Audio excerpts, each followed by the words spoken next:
আসসালামু আলাইকুম ভিউয়ার্স, কেমন আছেন সবাই? আশা করি সবাই ভালো আছেন। আমি এসএম তামান্না।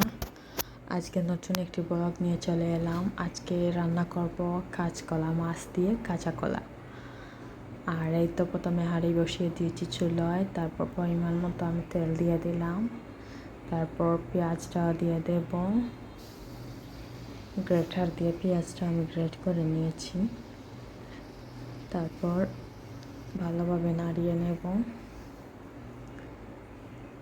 এই তো ভালোভাবে নাড়ানো হয়ে এলে আমি দিয়ে দেব হলুদ হাফ চা চামচ, তারপর দিয়ে দেব মরিচের গুঁড়ো 1 টিস্পুন আর ধনিয়া গুঁড়ো 1 টিস্পুন দিয়ে দেব। তারপর এগুলো ভালোভাবে নাড়িয়ে নেব।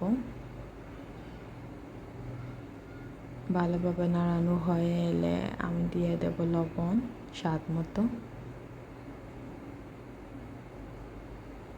এই তো এগুলো ভালোভাবে নাড়িয়ে এবং ভালোভাবে কষানোর জন্য আমি একটু পানি দিয়ে দেব, না হলে নিচে লেগে যাবে। এই তো ভালোভাবে নাড়িয়ে নেব। এই তো এগুলো মশলাগুলো কষানো হয়ে গেছে, দেখুন তেলটা উপরে চলে এসেছে। এখন আমি দিয়ে দেব কাঁচকলা।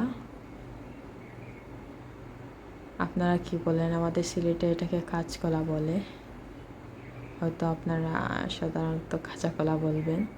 এই কাঁচার তরকারি খেতে আমাদের সবার খুব ভালো লাগে।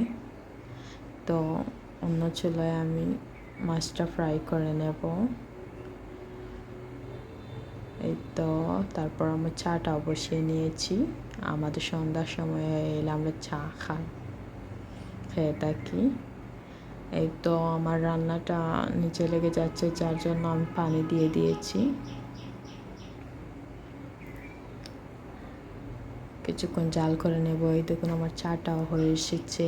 এই যে দেখুন কি সুন্দর লেগাটা বের হয়েছে। এই যে আমার চা রেডি, আমি কাপে ঢেলে নিচ্ছি। এই চা ডালাটা দেখলেই মনে হয় যে এখন চাটা খেয়ে নেই। আপনাদের কীরকম লাগে বলবেন? এই তো আমার চা ডালাও হয়ে এসেছে। এবার আবার আমি সবজিটা দেখে নেব। এবার পুরোপুরি পরিমাণ মতো জল দিয়ে দিয়েছি, যাতে একবার রান্নাটা কমপ্লিট হয়ে যায়। এই তো এখনই আমরা সন্ধ্যার চা খেয়ে নিলাম। তারপরে দেখুন আমার রান্নার ব্লগ চলে এসেছে। এখন আমি মাছ দিয়ে দেব এবং ধনিয়া পাতা কুচি কুচি করে কেটে রেখেছি, এগুলোও দিয়ে দেব। আর একটু প্রায় 2 মিনিটের মতো আমি জাল করে নেব ধনিয়া পাতা দেওয়ার পরে। আমাকে হাত দিয়ে ভিডিও করতে হয়, ফোনটা ধরতে হয়, যার জন্য আপনাদেরকে ক্লিয়ারলি দেখাতে পারলাম না। এই যে আমার রান্না রেডি। ওকে।